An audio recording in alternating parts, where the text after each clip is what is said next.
El hilo conductor del programa que vamos a tener esta primera mitad es un poco lo que viene siendo la discapacidad, o mejor dicho, ahora vamos a aprender en este programa a cómo se dice realmente qué es capacidades diferentes, Sol. Y vamos a estar hablando con Karina Vimonte. Pero antes tenemos que saber quién es ella, Sol.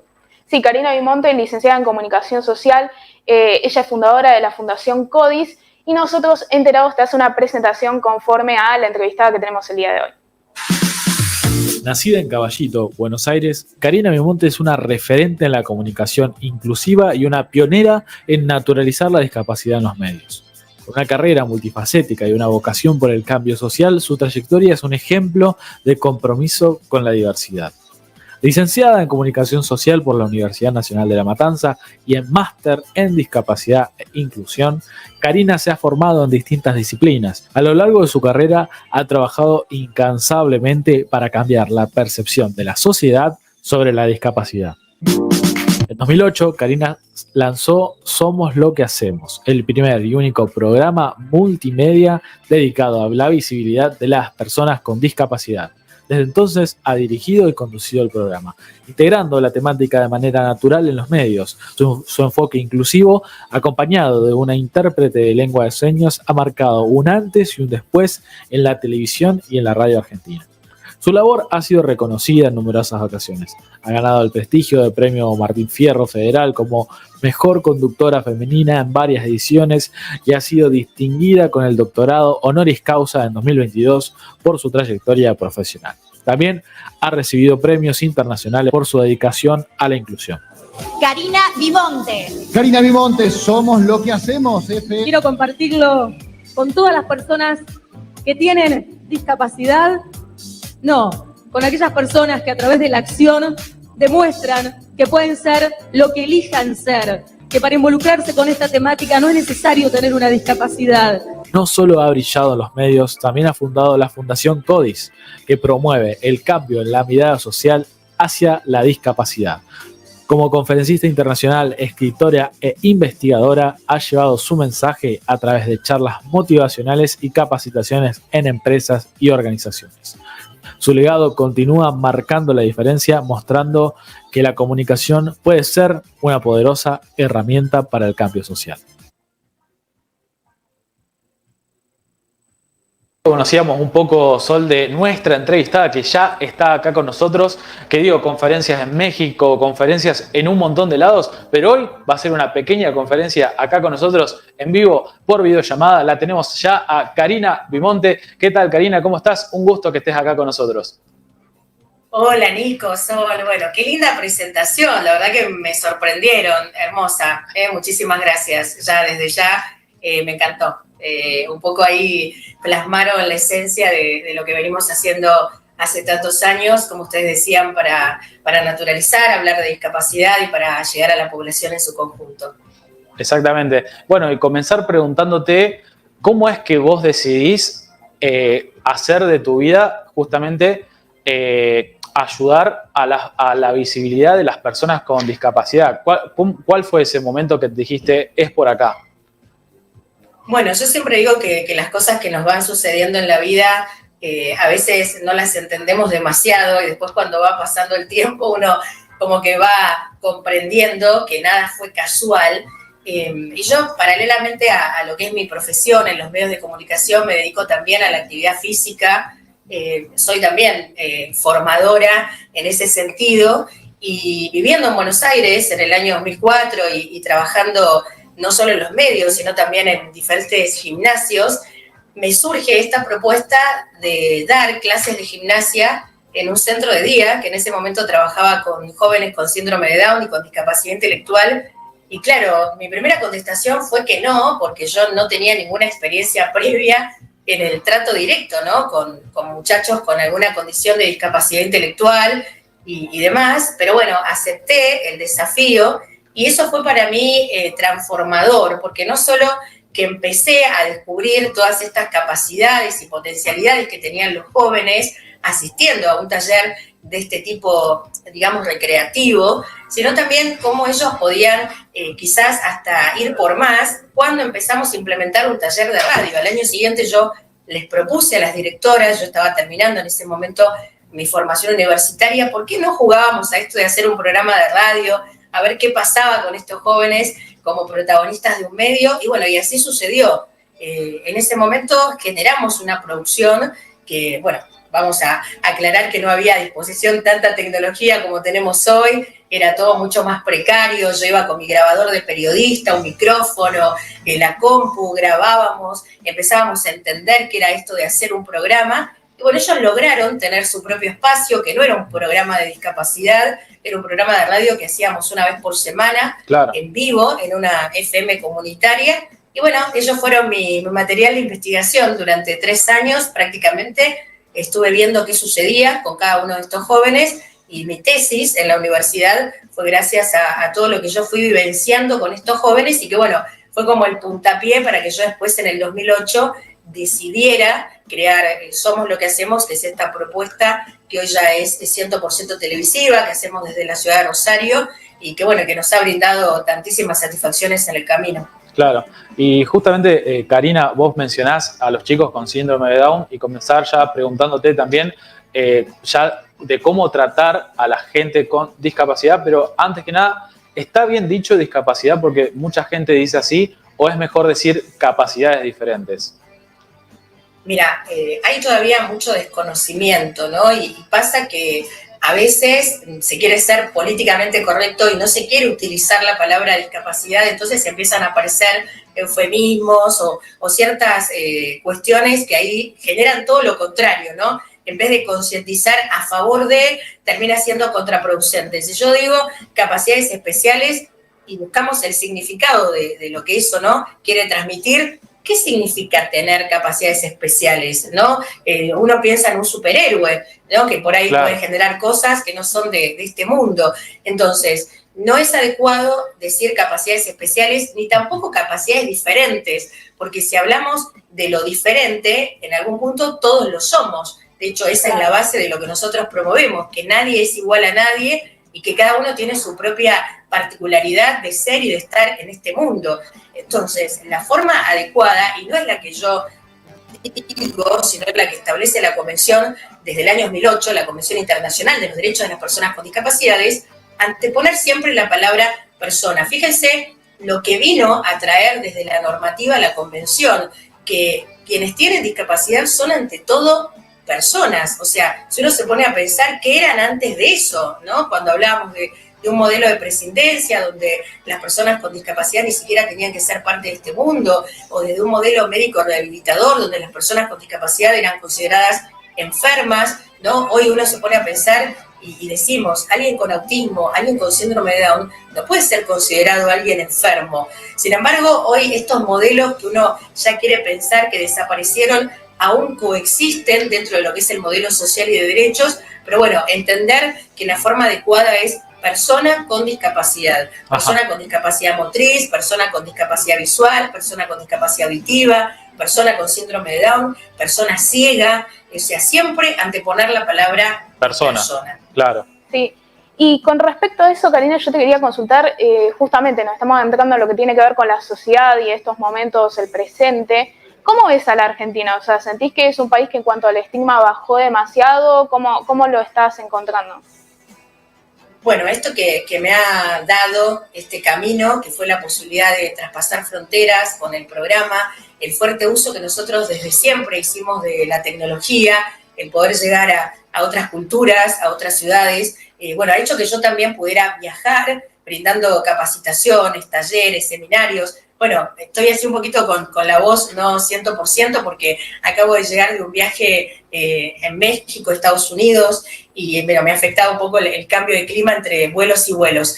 Pero yo me he dado cuenta en esto de poder llegar como digo, a otros países y entender cómo se vivencia la discapacidad, que nosotros estamos un tanto más avanzados. ¿En qué sentido lo digo? Nosotros tenemos mucho activismo en nuestro país. Hay muchísimas organizaciones que han sido generadas a raíz de los mismos grupos de padres, ¿no?, de hijos con discapacidad, o las mismas personas con discapacidad que han salido a mostrarse, que han salido a visibilizar, a informar, y que hasta incluso han llegado a la política pública con la sanción o con la reglamentación de ciertas leyes. Después podemos hablar de si esas leyes se cumplen o no, pero nosotros en cuanto a normativa somos un país que está muy avanzado en cuanto a lo que sucede en otros países de América Latina y me atrevo a decir hasta en Estados Unidos. Nosotros tenemos, como digo, mucha participación por parte de las mismas personas con discapacidad. Pero claro, si uno hace como esta vista atrás, ¿no? ¿Qué sucedía con la discapacidad cuando nosotros iniciábamos este camino en el 2008? Era mucho menos lo que se hablaba, lo que se manifestaba. Hoy las mismas personas con discapacidad se han convertido en influencers, tienen sus propios espacios de expresión, de comunicación, y eso también contribuye a cambiar la mirada social. Pero claro, todavía nos está faltando esto de entender la convivencia. Entonces, hoy, quienes tienen la condición de discapacidad, y no sucede solo acá en nuestro país, sucede en distintos lugares del mundo, se siguen enfrentando a muchas adversidades y a muchos obstáculos que tienen que ver con el afuera, con el contexto que sigue no estando adaptado, que sigue no estando preparado, ni hablar de lo que sucede aún hoy con las instituciones educativas cuando no permiten que participe de un aula diversa un alumno con alguna condición de discapacidad. ¿Qué pasa con el mundo laboral, ¿no? Cuando quienes tienen discapacidad no son tenidos en cuenta por toda su capacidad, por todo su talento, ¿no? Por todo lo que pueden desarrollar para esa tarea. Entonces, digo, más allá de que hemos avanzado a nivel visibilidad, y nosotros puntualmente como país, ¿no? En esto de tanto activismo, hoy situaciones similares, insisto, en distintos lugares del mundo siguen pasando. Sí, justamente hablabas acerca de las instituciones educativas y también consultarte sobre eso. Últimamente se ha visto que hay muchos problemas justamente por parte de las instituciones donde quizá prefieren que un chico, por ejemplo, con autismo desea ir a una escuela justamente especial, pero así no se termina incluyendo a nadie. O sea, ¿cuál es la manera de poder hacerlo correctamente? Porque eso se termina generando más barreras. Exacto. Bueno, nosotros incluso ni siquiera hablamos de inclusión. Desde nuestra organización, que la creamos allá por el año 2016, hablamos de convivencia, porque la inclusión a mí me seguía haciendo como un poquito de ruido, ¿no? Entonces pareciera que quienes no tenemos discapacidad ya estamos incluidos en un mundo al cual ya nos pertenece y todos los que tienen discapacidad están fuera y viven todo el tiempo luchando por ser incluidos, ¿no? En el ámbito educativo, en el ámbito laboral, en la sociedad. Yo creo que si hablamos de convivencia, acá nadie tiene que incluir a nadie. Ya estamos todos dentro de un mismo ámbito y donde tenemos un gran desafío, que es aceptarnos y reconocernos unos a otros. Esa es nuestra gran meta, ¿no? ¿Qué es lo que más nos está costando como humanidad? Nos cuesta aceptar a ese ser que piensa distinto a mí. ¿Cómo más nos va a costar aquel que es distinto a mí desde lo físico? Entonces, creo que ese es el gran trabajo que tenemos, ¿no? Cuando hablamos de un aula diversa, no hablamos de educación especial, al menos no es lo que yo avalo. Trato de hablar de educación, donde en esa aula o en ese salón de clases puedan coexistir, puedan convivir todos tipos de estudiantes, tengan o no tengan discapacidad, y donde ahí cada institución educativa, en un trabajo en conjunto, interdisciplinario, y no con esta responsabilidad que solo a veces recae en el docente que está frente a ese curso, puedan brindarle las mismas oportunidades y puedan acompañar desde el contexto, desde la circunstancia, para que ese estudiante pueda desarrollar con las mismas posibilidades que cualquier otro alumno sin discapacidad. Eso es lo que hoy nos está faltando, ¿no? Entender que no es un problema el tener un alumno con autismo, el tener un alumno con discapacidad intelectual en el aula. Es todo lo contrario, es precisamente aprender de toda esta diversidad, no solo para quienes son los profesionales que están ahí a cargo del salón de clases, sino también para sus demás compañeritos. Miren, yo siempre digo que los niños a veces, ¿no?, pueden ser bastante crueles, y esto lo evidenciamos también por los testimonios de bullying, de discriminación que surgen, ¿no?, que existen, pero que tiene que ver con lo que estos niños van aprendiendo en sus casas, ¿no? ¿Cuál es el mensaje que les están transmitiendo sus papás? Bueno, no te juntes con este compañerito porque te vas a atrasar, mejor no estés con él porque te vas a comportar mal, porque fíjate que es un niño que nunca presta atención. Entonces digo, todo ese tipo de mensajes van fomentando, ¿no?, que estos niños después empiecen a segregar. Pero cuando tienen 2, 3, 4 años, los niños no ven un niño con discapacidad para jugar. ven un niño, digo, no ven las diferencias. Entonces creo que ahí es donde nosotros tenemos que trabajar más fuerte, que de hecho lo venimos haciendo también con nuestra organización, llevamos nuestras charlas a niños, hemos en el año 2020 lanzado un libro con dibujos para colorear y aprender sobre discapacidad, algo que hasta ese momento tampoco existía, ¿no? Y creo que eso también es maravilloso cuando uno empieza como a naturalizar desde las infancias esto de la diversidad. Karina, y ya para ir un poco cerrando, te pregunto, por ejemplo, para que nos cuentes y que nos enseñes cómo tratar con las personas justamente con discapacidad, por ejemplo, con discapacidad visual, cómo es la manera correcta de ayudarlos a cruzar la calle o cómo es la manera correcta de referirse a las personas de talla baja, por ejemplo. ¿Cuál es la manera correcta? ¿Cuáles son los consejos? Bueno, yo creo que la recomendación general es que no debe existir una forma diferente de trato hacia las personas con discapacidad, ¿no? Creo que si lo tenemos naturalizado es con cualquier persona. Acá no tiene que ver con que si tiene o no tiene discapacidad. Nosotros en el año 2018 sí lanzamos un manual de estilo sobre comunicación y trato adecuado, porque nos parece que todavía, esto que les decía antes, ¿no? Hay mucho desconocimiento. Entonces, cuando yo hay algo que no conozco, me aleja. Entonces, me encuentro con alguien con discapacidad y me paralizo, me bloqueo, no sé cómo hacer, no sé si me acerco, si no me acerco, si le hablo, si no le hablo. Claro, entonces, lógico. Lo que nosotros venimos un poquito a mostrar en ese manual es a dejar fluir, ¿no? En esto del trato, pero sí brindar algunas pautas.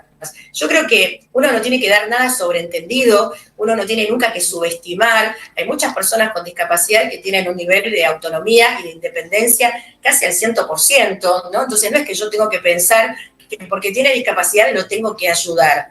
No, no necesariamente. Entonces, creo que lo fundamental es siempre preguntar si necesita ayuda, ya sea una persona usuaria de silla de ruedas, sea una persona ciega que yo vea en la calle, no necesariamente porque esté parado en una esquina, yo ya interpreto que lo tengo que ayudar a cruzar. Claro. O sea, le pregunto, ¿no? Creo que eso es lo fundamental. Y creo que todo tiene que ver con el mismo respeto, ¿no? Que uno pueda tener en esto que antes mencionábamos. Hay muchas palabras que aún hoy siguen circulando, ¿no? Y sobre todo es lo complicado cuando estos términos se utilizan a modo de insulto. Claro. Dale, movete, o sos discapacitado, ¿no? O, a ver, ponete de acuerdo, o sos bipolar. Claro. No creo que, o prestame atención, ¿qué? ¿Sos autista? Claro. O sea, creo que esas palabras ahí sí discriminan, no es un insulto. Claro. Yo recuerdo siempre una campaña que promovió la Asociación Síndrome de Down de la República Argentina ya hace unos cuantos años.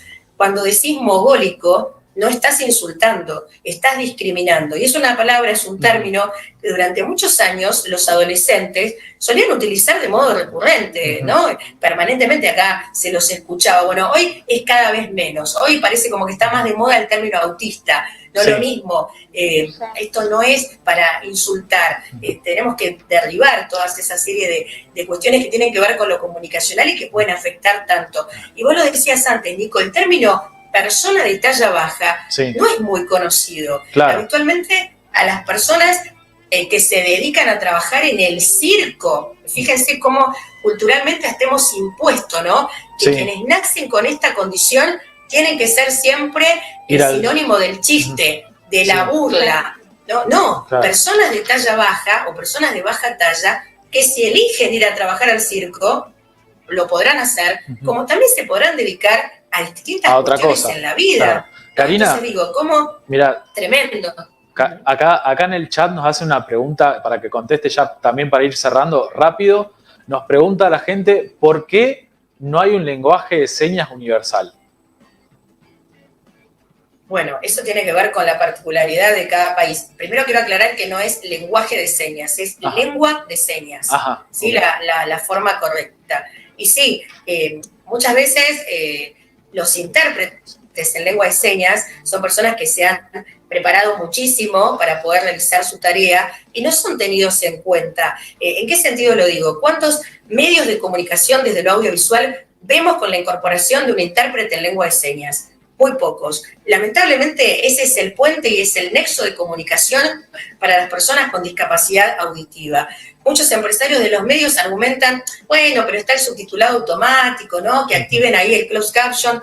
No, las personas de la comunidad sorda sigan promoviendo y fomentando la lengua de señas. Sí, entiendo que cada país tiene su propia particularidad, no sé cuál es el motivo, pero entiendo que es un idioma, ¿no? Es una comunicación que tenemos, así como no es lo mismo el idioma español que el inglés, como tantos otros. Lógico, lo mismo obvio. pasa con esta lengua, ¿no? La lengua de señas argentina o la lengua de señas característica de cada cultura.